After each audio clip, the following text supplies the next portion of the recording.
რომელი თქვა ხოლმე როგორც გაგიხარდეთ ნებისმიერი ალიკას გარდა.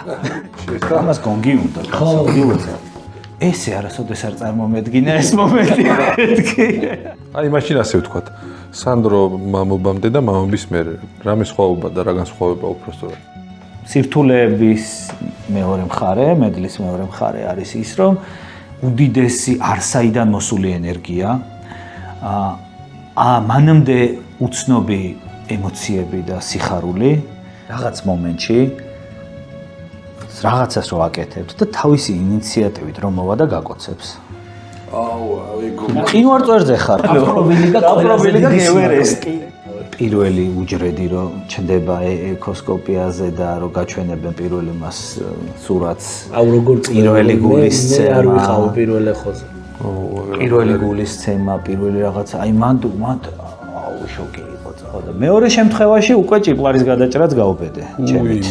ვახ, შენგენ ხო, შემომთავაზა და მე ვთხარი კი მოდი თქო და ყველა მამას ძალიან დიდ პატივს ვცემ, ვინც ესწრება მშობიარობას. ვინც ვერ ესწრება იმათაც, ვა, არ შემიძლია და რა გავაკეთო. თავარია მამობა გაუწიოს შვილს ხო და მე რო ვფიქრობ ხოლმე რომ 90-იანებში უყოფილიყავი მშობელი, გაგიჟდებოდი.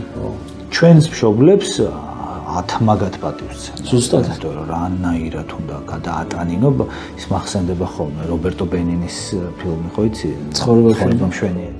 კარგი მამა არის კარგი მსმენელი და კარგი მაყურებელი. პირველ რიგში საკუთარი შვილის მიმართ. 20 წლის მერე პაულო მან ლილიმ YouTube-ზე ნახეს ეს პოდკასტი. რა არის თავარი სათქმელი, რაც გინდა რომ აი ამ ჩანაწერიდან გაიგო შენოშვილი. ანი მიყვარხარ. მამების დრო ყოველ 4 შაბათს 20 საათზე.